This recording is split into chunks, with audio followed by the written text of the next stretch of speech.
હું ઉद्धવદાસ બુકડોમલ ચંદી રમાણી, પ્રેસિડેન્ટ સિંધી સમાજ જામનગર।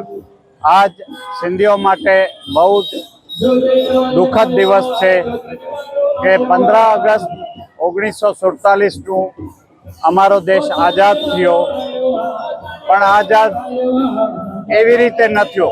એમાં ઘણાઓની શહીદી અને ઘણીનો બલિદાન થયો। એના આગલા દિવસે 14 ઓગસ્ટ 1947 દિવસ हमारा देश नो पार्टीशन थयो, विभाजन थयो। ये विभाजन थयो ये हमारा सिंधीओ माटे एक बहुत दुखद घटना हती।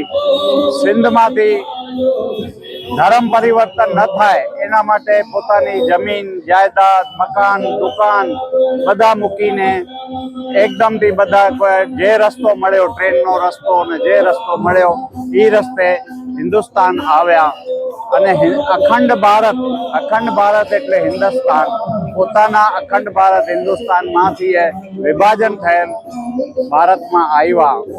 એટલે અમે કોઈ હિસાબે શરણાર્થી ન કહેવાય, તોય અમારા ઉપર શરણાર્થીનો લેબલ લગાડવામાં આવ્યો।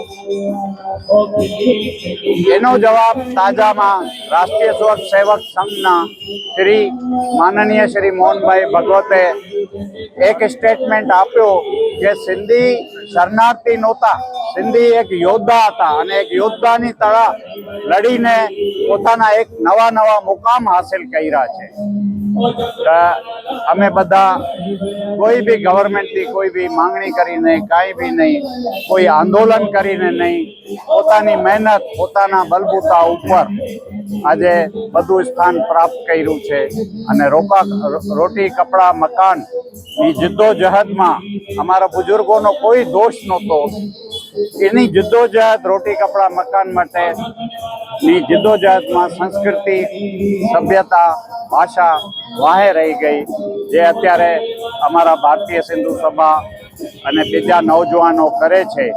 આજે પણ ઝૂલેલાલ મંદિરમાં આ દિવસ 14 ઓગસ્ટ 1947 નો દિવસ વિભાજન વિભીષિકા દિવસના તરીકે મનાવ્યા જાય છે કે અમારે સામે ઇતિહાસ રહે કે અમારા વડીલોએ આટલો બલિદાન આપ્યો। આ દિવસ નવજવાનને કાયમ યાદ રાખવા માટે કાયમ આ પ્રોગ્રામ કરવામાં આવશે। આજે ઝૂલેલાલ મંદિર ભારતીય સિંધુ સભા અને જામનગર સિંધી સમાજ ત્રણેયના ભેગો સંગઠનથી આ કાર્યક્રમ યોજવામાં આવ્યો। અને અમારા માનનીય વડાપ્રધાન નરેન્દ્રભાઈ મોદીએ પણ સંદેશ આપ્યો છે કે આ દર્દનાક ઘટના ભૂલવા જેવી નથી। હંમેશા આપણા બાળકોને સદૈવ આ પ્રોગ્રામ આ દિવસ જરૂર યાદ કરાવજો। આ કાર્યક્રમ